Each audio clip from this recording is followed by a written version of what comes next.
तीसरे दौर का मतदान इस वक्त देश में चल रहा है। 18वीं लोकसभा के लिए तीसरे चरण का मतदान इस वक्त पूरे देश में 12 राज्यों के अंदर चल रहा है। 3 बजे तक बताया जा रहा है कि करीब 50.7 यानी कि करीब 51% वोटिंग हुई है। 2019 से अगर इसको कंपेयर करें तो लगभग वैसा ही मामला है जैसा पिछली बार 3 बजे के आसपास देखने को मिला था। 51.6% यानी कि आप मोटा मोटा मान के चलिए कि करीब 1% की गिरावट है, लेकिन उतनी बड़ी गिरावट नहीं है जितनी पहले 2 फेजेस में देखी गई थी। तो क्या तीसरे चरण का मतदान जो 2019 में 66.9% तक गया था उसको पार करेगा, उस तक जाएगा? ये शाम को 6 बजे तय होगा जब सारे वोट डल जाएंगे। लेकिन इस वक्त वोटिंग चालू है, 2 घंटे तक वोटिंग चालू रहेगी। तो अगर आप उन 12 राज्यों में रहते हैं, अगर आपके क्षेत्र में 93 सीटें पड़ती हैं लोकसभा की जहां पर वोट डाले जा रहे हैं और अभी तक आपने वोट नहीं डाला है, तो अब तो गर्मी भी थोड़ी कम हो गई है, आपको जाके वोट जरूर डालना चाहिए। लेकिन आपको बता दें कि 24 लाख मतदाता अपने मताधिकार का इस वक्त प्रयोग कर रहे हैं, अपने सांसद को चुनने की प्रक्रिया में हिस्सा ले रहे हैं। दोपहर 3 बजे तक, जैसा मैंने आपको बताया, 50.7% मतदान अब तक हुआ है। राज्यों के हिसाब से अगर बात करें तो असम में 63.1%, बिहार में 46.7%, छत्तीसगढ़ में 58.2%, दादर नागर हवेली और दमन दीव में 52.4%, गोवा में 61.4%, गुजरात में वोटिंग परसेंटेज काफी कम दिखाई पड़ रही है, वहां पर गर्मी का प्रकोप भी दिखाई पड़ रहा है, 47 वोटिंग वहां पर हुई है। वहीं कर्नाटका में 54.2%, महाराष्ट्र में 42.6%। महाराष्ट्र में भी काफी गर्मी है और उसका असर भी दिखाई पड़ रहा है इस वक्त जो मतदान हुआ है। वहीं मध्य प्रदेश में 54.1% मतदान अब तक हुआ है, उत्तर प्रदेश में 46.8% और पश्चिम बंगाल में 63.1% मतदान अभी तक देखने को मिला है। तो तीसरे चरण के मतदान जिस तरीके से जारी है, बड़े बड़े दिग्गजों की किस्मत का फैसला इस वक्त हो रहा है, जैसे गृह मंत्री अमित शाह जो गांधीनगर से चुनाव लड़ रहे हैं। वहीं मध्य प्रदेश की अगर बात करें तो शिवराज सिंह चौहान पूर्व मुख्यमंत्री दिग्विजय सिंह, ज्योतिरादित्य सिंधिया जो पहली बार भारतीय जनता पार्टी के टिकट पर चुनाव लड़ रहे हैं। और अगर मैं आपको महाराष्ट्र ले चलूं तो वहां पर बारामती सीट पर सबकी नजरें जो हैं वो लगी हुई हैं। अमित शाह के निर्वाचन क्षेत्र जो है अहमदाबाद, वहां पे प्रधानमंत्री नरेंद्र मोदी ने भी अपने मताधिकार का इस्तेमाल किया। सीधे चलते हैं, मेरे कुछ सहयोगी इस वक्त हमारे साथ जुड़ रहे हैं और उनसे समझने की कोशिश करेंगे कि कैसा अब तक का मतदान रहा है, क्या रुझान है, वोटर्स उनको कह क्या रहे हैं। अनुराग द्वारी हमारे साथ मध्य प्रदेश से जुड़ रहे हैं, हमारे साथ मेरे सहयोगी तनिष्क जुड़ रहे हैं। मैनपुरी भी एक बड़ी जिसे कहें प्रेस्टीज बैटल है, डिंपल यादव वहां से चुनाव लड़ रही हैं, गढ़ माना जाता है समाजवादी पार्टी का। जितेंद्र दीक्षित बारामती की सीट जिस पर सबकी नजरें लगी हुई है महाराष्ट्र में, वहां से हमारे साथ जुड़ रहे हैं। और नेहाल किदवई कर्नाटका की जो 14 सीटें इस वक्त वोट कर रही हैं उस पर बात करने के लिए हमारे साथ जुड़ रहे हैं। अनुराग, मैं आपके पास आना चाहूंगा। मध्य प्रदेश में भी काफी गर्मी है, लेकिन कम से कम ये बात है कि मध्य प्रदेश गुजरात, उत्तर प्रदेश से बेहतर इस वक्त वोटिंग करता दिखाई पड़ रहा है। किस तरीके का ट्रेंड अभी तक आपको नजर आ रहा है? बिल्कुल अंकित, जब सुबह ही हम निकले थे तो आज लंबी कतारें थी, लेकिन जैसा हमने पहले और दूसरे चरण में देखा था कि दोपहर होते होते वो कतारें कम हो जाती हैं, तो स्थिति अपवाद नहीं है। यहाँ पर अगर आप देखें तो अब ये जो मतदान केंद्र है, यहाँ लगभग 949 मतदाता हैं और अब आपको ये खाली दिखेगा। लेकिन इसकी बड़ी वजह ये भी है कि कई सारे मतदाता अपने मताधिकार का इस्तेमाल करके यहाँ से जा चुके हैं। तो पहली बात तो ये है, क्योंकि पहले और दूसरे चरण में लगभग 1 करोड़ के आसपास मतदाता ऐसे थे मध्य प्रदेश में जिन्होंने अपने मताधिकार का इस्तेमाल नहीं किया था। यहाँ एक और पोलिंग बूथ है, मैं अपने सहयोगी से कहूँगा कि मेरे साथ चलें रिजवान आगे, और यहाँ से भी कुछ लोग जो अपने मताधिकार का इस्तेमाल करके लौट रहे हैं। आप देखिए सामने कितनी प्यारी सी सेल्फी ले रहे हैं, अपने हाथ में स्याही लगाकर। एक परिवार है और उनका छोटा सा बच्चा भी उनके साथ है, तो उनसे ही समझने की कोशिश करेंगे। भाई साहब, मैं आपकी सेल्फी में थोड़ा सा व्यवधान डाल रहा हूँ, बस ये जानने की कोशिश कर रहा था, आपने मतदान दे दिया अपना? हाँ जी, हाँ बिल्कुल दे दिया। शाम को निकले ताकि थोड़ी भीड़ कम मिले शायद? थोड़ा गर्मी भी बहुत है तो बच्चों को लू ना लगे, इसलिए थोड़ा सा शाम को। क्या मुद्दे रहते हैं, क्या सोचकर आपने, मतलब क्या ऐसा सोचा कि आपके सांसद आपका ये काम करा दें इसलिए आप उनको ये मतदान देंगे? मेजर मुद्दा डेवलपमेंट और कंटिन्यूअलिटी उसके अंदर मेंटेन करना ही सबसे बड़ा मेजर मुद्दा, जो दिखे, विजिबल हो और लोगों को अब पुराना टाइम नहीं रह गया है कि लोगों को चीज़ों की विजिबिलिटी नहीं है। अब मतलब 18 साल की उम्र के होने के पहले लोगों को, बच्चों को विजिबिलिटी होने लगी कि क्या कहाँ किस मोड़ पे कंट्री में चीज़ें जा रही हैं, अपने जगहों पे चीज़ें जा रही हैं। बस उसी चीज़ों को देखते हुए वोट बहुत किया। बहुत शुक्रिया। तो बेटा पापा के साथ सेल्फी ली, आपके हाथ में तो स्याही लगी नहीं थी, हम लगा दें क्या? हैं? बता दीजिए, बड़ों को लगती है। चलिए, तो बहुत बहुत शुक्रिया। तो अंकित, इस तरह की कुछ तस्वीरें हैं, लोग आ रहे हैं अपने मताधिकार का इस्तेमाल करके जा रहे हैं। जो ग्वालियर चंबल का इलाका है वो हमेशा से, मैं कल भी बता रहा था, की तरह से कुख्यात रहा है। गर्मी बहुत ज़्यादा होती है और लोग कम अपने घरों से निकलते हैं मतदान के लिए, बाकी कामों के लिए निकलते हैं, मतदान के लिए कम निकलते हैं। और इस बार भी अभी वो अपवाद नहीं है। लेकिन जैसा आपने अपने उद्बोधन में जिक्र किया, हाँ, ये चरण बहुत अहम है। खास करके एक महाराजा ग्वालियर के जो गुना से लड़ रहे हैं, एक राजा दिग्विजय सिंह जो पूर्व मुख्यमंत्री भी हैं, राजगढ़ से लड़ रहे हैं, और शिवराज सिंह चौहान जो विदिशा से लड़ रहे हैं। 20 साल बाद दिल्ली की राजनीति में, केंद्र की राजनीति में जाने की कोशिश में है दिग्विजय सिंह। वापस से 30-32 साल बाद एक तरह से लोकसभा के जरिए, वैसे वो राज्यसभा के सांसद हैं, और जैसा आपने कहा, अभी ज्योतिरादित्य सिंधिया जो कि पिछला चुनाव कांग्रेस से हार गए थे, इस बार वो बीजेपी की टिकट से अपनी किस्मत आजमा रहे हैं। तो तीनों के लिए अलग अलग वजहों से ये चरण बहुत अहम है, खास करके मध्य प्रदेश में। बिल्कुल। और मध्य प्रदेश में भारतीय जनता पार्टी जो इस वक्त जो सीटें जा रही हैं, मध्य प्रदेश में बीजेपी ने पिछले चुनाव में सारी सीटें जीती थी, तो उनके ऊपर अपनी पूरी सीटों को दोबारा जीतने का एक प्रेशर होगा। वहीं कांग्रेस चाहेगी कि कोई एक आध सीट कम से कम उनसे लेकर वापसी की जाए। मध्य प्रदेश में मैनपुरी में तनिष्क इस वक्त जुड़ रहे हैं हमारे साथ। गर्मी का असर तनिष्क पर दिखाई पड़ रहा है, सुबह से रिपोर्टिंग कर रहे हैं। तनिष्क, सबसे पहले मैं आपसे ये पूछना चाहूंगा, काफी गर्मी है, लोग आ रहे हैं, निकल कर नहीं आ रहे हैं। मैनपुरी में एक कड़ा मुकाबला है और डिंपल यादव के लिए अपने परिवार की सीट को बचा के रखने की चुनौती है। जी अंकित, मैं आपको बता दूं कि आप अभी थोड़ी देर पहले कह रहे थे कि गर्मी कम हो गई है। अंकित, मैं इस बात से आपसे शायद सहमत नहीं हूं, क्योंकि यहाँ पे अभी 41 डिग्री है टेम्परेचर, और गर्मी का असर आप मेरे ऊपर देख ही सकते हैं। लेकिन कई मतदान केंद्रों पे, कई पोलिंग बूथ पे हम देख रहे हैं कि लगभग खाली पड़ा हुआ है। लेकिन कहीं ना कहीं, जैसे इस पर्टिकुलर जिस केंद्र पर मैं हूँ, पोलिंग बूथ पर हूँ, आप देख सकते हैं यहाँ पर अभी भीड़ आना शुरू हुई है। अभी थोड़ी देर पहले यहाँ पे कुछ ही लोग थे, लेकिन अचानक से अभी हमने देखा है, जब से हम आपसे जुड़े हैं, कि यहाँ पे काफ़ी लोग बढ़ गए हैं, यहाँ पे मतदाता बढ़ गए हैं। मैनपुरी की अगर बात करें तो लगभग 46% जो है, 46% जो है वोटर टर्नआउट रहा है अभी के लिए, और ये इतना ही लगभग उत्तर प्रदेश का एवरेज रहा है। लेकिन एक खास बात यह है कि संभल में हमको बहुत अच्छा वोटर टर्नआउट देखने मिल रहा है, 50% से ऊपर। अगर 3 बजे तक की बात करें तो 50% से ऊपर हमको वोटर टर्नआउट देखने को मिल रहा है। वहीं बरेली और आगरा जैसी जगहों में काफ़ी सबसे कम है, लगभग 42% के आसपास है। लेकिन मैनपुरी की बात करें तो लगभग 46% वोटर टर्नआउट है। अब जैसे कि आपने कहा, यहाँ पर डिंपल यादव चुनाव लड़ रही हैं जयवीर सिंह के खिलाफ। ये एक लिटमस टेस्ट है, प्रेस्टीज बैटल बहुत ज़रूरी है। 2022 में यहाँ पे बाईपोल में मुलायम सिंह यादव के देहांत के बाद बाईपोल में डिंपल यादव यहाँ पर जीत कर सांसद बनी थी, और अब जो है उनके खिलाफ जयवीर सिंह, योगी आदित्यनाथ गवर्नमेंट के एक मिनिस्टर, टूरिज्म मिनिस्टर, उनके खिलाफ लड़ रहे हैं। तो काफ़ी इंपॉर्टेंट बैटल हो जाता है। यहाँ पे लगभग 18 से 20 लाख वोटर हैं इस मैनपुरी के अंदर, और वो टूरिज्म मिनिस्टर खुद जो है एमएलए भी हैं मैनपुरी सदर से। तो बहुत इंपॉर्टेंट प्रेस्टीज बैटल है। यहाँ से हमेशा एक यादव परिवार का मेंबर है जो यहाँ से सांसद बनते हुए आया है। इनफैक्ट डिंपल यादव यहाँ यादव परिवार की पहली महिला मेंबर ऑफ पार्लियामेंट है यहाँ मैनपुरी से, तो काफी इंपॉर्टेंट है उनके लिए।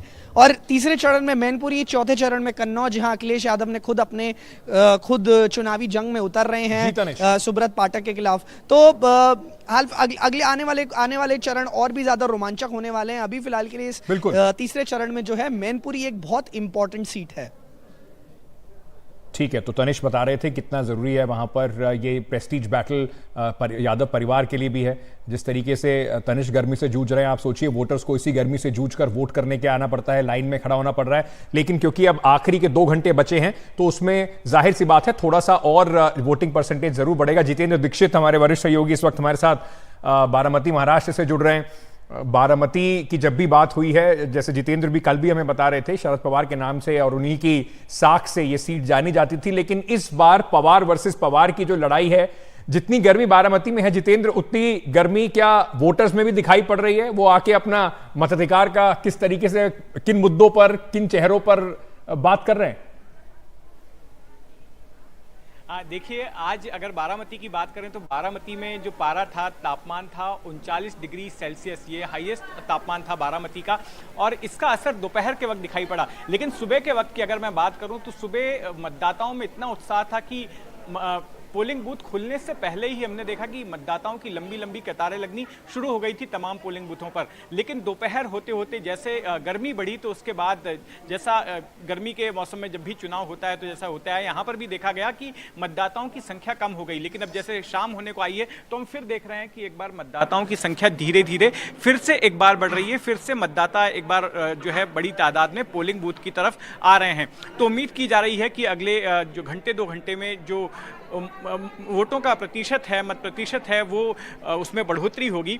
इस जगह पर महाराष्ट्र में देखिए कुल 11 सीटों पर चुनाव हो रहे हैं, जिनमें से 7 सीटें जो है पश्चिम महाराष्ट्र की हैं, 2 सीटें मराठवाड़ा की हैं और 2 सीटें जो है कोंकण बेल्ट की हैं। तो जो 7 पश्चिम महाराष्ट्र की सीटें हैं जिन्हें कि शुगर बेल्ट कहा जाता है, उनमें से सबसे प्रमुख सीट ये बारामती की है। और जैसा कि आप जानते हैं कि इस बारामती सीट पर पवार परिवार के ही 2 सदस्य एक दूसरे के सामने खड़े हैं। ननंद और भाभी के बीच में लड़ाई हो रही है। शरद पवार की बेटी सुप्रिया सुले, जो कि यहां से 3 बार की सांसद रही हैं, उनका मुकाबला हो रहा है अजीत पवार की पत्नी के साथ में, सुनेत्रा पवार के साथ। और दोनों ही खेमों ने एड़ी चोटी का जोर लगाया है। एक तरफ अगर अजीत पवार की बात करें तो सत्ताधारी जो गठबंधन है वो उनके साथ में है, उनके लिए प्रचार कर रहा है। खुद प्रधानमंत्री नरेंद्र मोदी बीते हफ्ते यहां पर आए थे और उन्होंने शरद पवार पर निशाना साधा था। तो वहीं दूसरी तरफ अगर सुप्रिया सुले की बात करें तो सुप्रिया सुले इस बात पर जो है बैंक कर रही हैं कि शरद पवार का जो इमोशनल कनेक्ट रहा है और जिस तरह से उनकी पार्टी दोफाड़ हुई, उनके साथ में बगावत हुई, तो कहीं ना कहीं उन्हें लग रहा है कि एक सहानुभूति की लहर पैदा हो रही है, एक अंडर करंट वैसा देखा जा रहा है, तो उसका फायदा उनको मिल सकता है। लेकिन क्या वाकई में ऐसा होता है तो 4 जून को ही पता चलेगा। बिल्कुल सही बात है। वाकई में क्या होता है ये तो 4 जून को पता चलेगा। तब तक कयास लगाने के लिए सब लोग अपने अपने हिसाब से चीज़ों को देख रहे हैं। जैसे मैं हमेशा कहता हूं 4 जून तक सभी जीत रहे हैं। किसी भी कैंडिडेट के पास आप जाइए, वो कह रहे हैं कि हमारी जीत पक्की है। जहां पे मतदान हो रहा है उस चरण की बात करते हैं। निहाल किदवई हमारे सहयोगी बहुत देर से हमारे साथ जुड़े हुए हैं। निहाल, 14 सीटें और इसके बाद लगभग ये जो पूरा चुनाव है कर्नाटका का, ये संपन्न हो जाएगा। कितना असर आप देख रहे हैं, ये जो प्रज्वल रेवन्ना वाली कंट्रोवर्सी हो रही है उसका इस पूरे जो मतदान की प्रोसेस चल रही है, और क्या वोटर खासे उत्साहित दिख रहे हैं? पहले दूसरे फेज में जो वोटर्स की दिखाई पड़ा था कि निकलना मुश्किल है गर्मी के कारण और चीजों के कारण, इस वक्त क्या वोटर आता दिखाई पड़ रहा है? आपके दूसरे सवाल का पहले मैं जवाब दे देता हूं कि यहां पे 2 बजे तक तकरीबन 54% के आसपास मतदान हुआ। इससे साफ पता चलता है कि लू चल रही है, गर्मी है, धूप काफी है। इसके बावजूद अगर 2 बजे तक 54 से ज्यादा प्रतिशत मतदान होता है तो इसका मतलब है कि लोग बड़ी संख्या में वोट देने के लिए आ रहे हैं। अब से थोड़ी देर पहले मैं हुबली धारवाड़ के आसपास के गांव में गया था, हमारे सहयोगी गोविंद मूर्ति भी साथ में थे। वहां पर हमने लंबी लंबी कतारें देखी, लेकिन पुरुष बहुत ज्यादा थे। तो मैंने लोगों से पूछा कि महिलाएं नहीं दिख रही हैं, तो उनका कहना था कि जो गाँव के जो इलाके हैं उसमें खास तौर पर यह देखा जाता है कि पुरुष जब खेतों से लौट आते हैं तो महिलाएं फिर जाती हैं वोट देने के लिए। और वाकई 1:30 बजे के आसपास महिलाओं की संख्या बढ़ने लगी और नतीजा उसका यह हुआ कि आप देखें कि 2 बजे तक 54 और 55% के बीच में मतदान हुआ है। यानी इस बार उम्मीद की जा रही है कि शायद 75% से ज्यादा मतदान हो। जहां तक प्रज्वल रेवन्ना का सवाल है तो प्रज्वल रेवन्ना के जो 6 स्टेप था वो 21 या 22 तारीख को पूरे हासन में, जहां से वो सांसद हैं और जहां से एनडीए के उम्मीदवार हैं, वहां पर बटा था और यह काफी वायरल भी हुआ था। और 26 को, यानी कि जब यह सब मामला सामने आया, इसके 4 दिनों के बाद वहां पर चुनाव हुए। मैं वहां पर 30 तारीख के आसपास गया था, जब एसआईटी वगैरह का गठन हो गया था।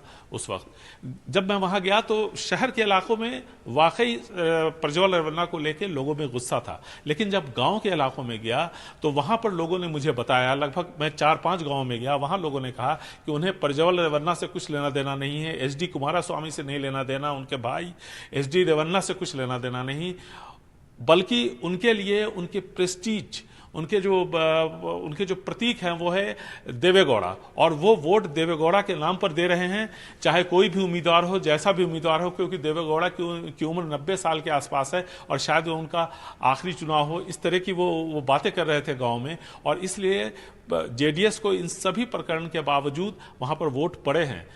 जहां तक दूसरे कॉन्स्टिट्यूएंसीज का सवाल है, तो देखिए नैतिकता के आधार पर शायद वोट अपने देश में पड़ता नहीं है, और इसलिए प्रज्वल रेवन्ना कोई बहुत बड़ा इशू यहां के चुनाव में नहीं दिख रहा है, क्योंकि क्या हुआ कि 3 सीटें जेडीएस को मिली थी, वो 3 सीटें 26 तारीख को खत्म हो गई जहां चुनाव हो गए, और ये मामला उसके बाद काफी हाईलाइट हुआ, और जब इस मामले पर लेकर जांच शुरू हुई, प्रज्वल रेवन्ना के पिता की गिरफ्तारी हुई, उसके बाद जो 14 सीटों पर चुनाव हो रहे हैं वहां पर लव जिहाद का एक इशू जरूर मेरे को उत्तर कर्नाटक में देखने और सुनने को मिल रहा है। खास करके नेहा हत्याकांड को लीजिए, हुबली धारवाड़ की जो कंस्टिट्यूएंसी है, कोप्पल को ले ले, हावेरी को ले ले, यहां पर इसका प्रभाव थोड़ा देखने को मिल रहा है। इससे पोलराइजेशन हुआ है, और जब सुबह में मैंने प्रहलाद जोशी से बात की जो कि केंद्रीय मंत्री थी, तो उनका कहना था कि उन्होंने इस मामले को हाईलाइट नहीं किया, बल्कि लोगों ने इस मामले को उठाया।